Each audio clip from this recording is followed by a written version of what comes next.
I'm sure people mean well. I don't think I've ever met many people that maliciously judge me for being a low-income family, but here are 5 things that I really wish people didn't say to home educating families that are on a low income.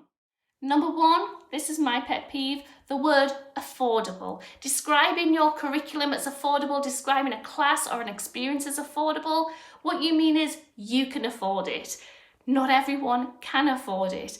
Words like reasonable make much more sense because it might cost a certain amount of money because of the effort that's been put into it, and that's totally fine. But calling it affordable is making a judgment call on other people's income, and if we don't manage to be able to afford those things, then it can make us feel pretty rubbish about ourselves.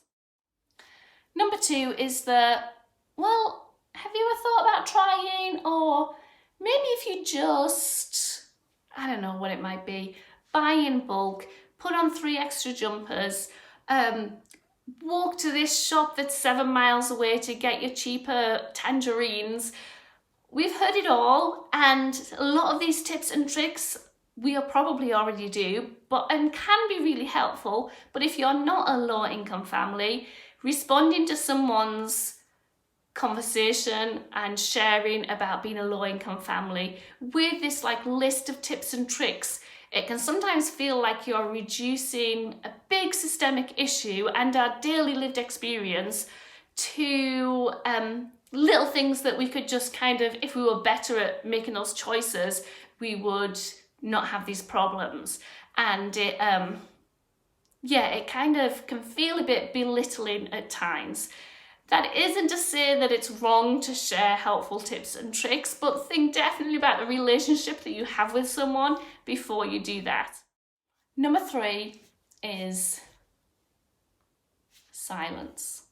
The awkward silence that you get when you say to someone, oh, well, we can't afford that. Or worse, the silence when people just stop mentioning things or inviting you to things because they think, oh, they can't afford that. That is hard because everyone's doing all of these things, and to not be considered, even though I'm sure it's other people maybe trying to be sensitive, I don't know, that just feels rubbish. And if we're just not talking about money at all, if we just think, well, if we just don't talk about it, the problem still exists, the difference still exists, it doesn't do anything except stop building community that's actually going to help with those issues. So if you are not low income and you're nervous about inviting someone to something because you think it might cost them money, you don't know their budget, you don't know how they're going to be spreading things out, just invite them. And if they say we can't afford it, say, oh, cool, well, what about this we could do next week as well? And just offer different things.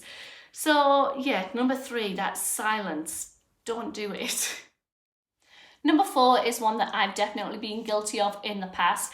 It's you can't really be that hard up if you've got, then it might be a mobile phone, if your kids go to forest school, if you have snacks from Waitrose, if you go on a holiday, if you come wearing new clothes.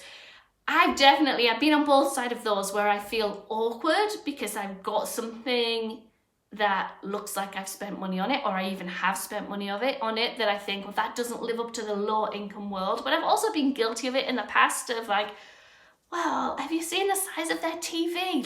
How can they be poor if they've got a massive TV? And you can be low income and have things that are considered a luxury maybe by another family. Those things can match up because the needs and budgets of every family is different. For example, I have to have a good phone. I have to have it for my job. I like to have it because of using public transport. It helps keep us safe.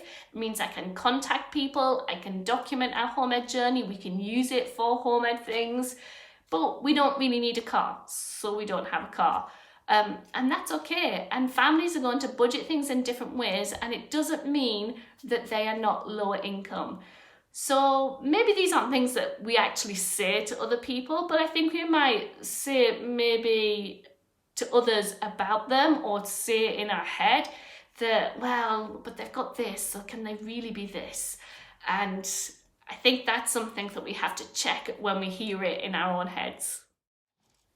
Number 5 comes down more to the way we say things than what we're saying, and it's to do with pity. There are ways that you can genuinely help and encourage people that feel authentic and full of compassion and understanding, and there are ways that doing it that kind of make someone feel almost as if they should be ashamed of being low income, which I definitely am not. I am very happy and content and proud of the creativity and the compassion that being low income has brought about in my family.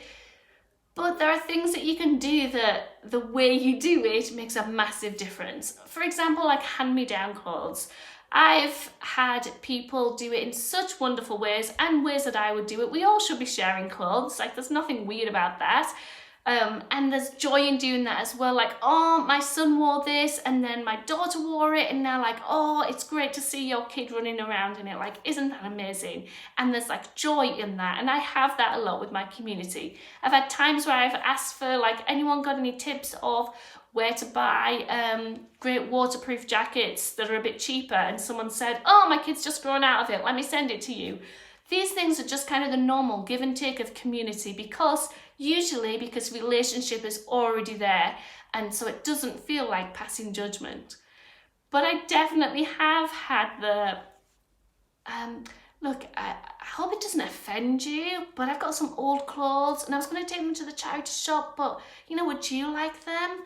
And kind of doing it secretively. And I've had people very obviously point out to everyone else that I'm wearing their old clothes, and that doesn't go well to building community and making people feel valuable and worthwhile. So I guess the last thing is just to remind all of us, me included, that the way we say things matters, and that ultimately we need to have a good relationship with people and be working towards building a relationship with people so that it's a safe place to be able to ask questions and talk about different things and make mistakes. It's okay to make a mistake, and please don't see this as like, well, now I'm too scared to talk to a low-income family, but just see it as maybe a little gentle reminder for all of us that what we say matters, and again, that there is no shame in being low income. Thank you so much for watching. I hope I didn't upset anybody. If I did, let me know. Consider us having a relationship where you can tell me what you think. Put it in the comments below, or let me know on our Facebook group, and I'll see you again soon.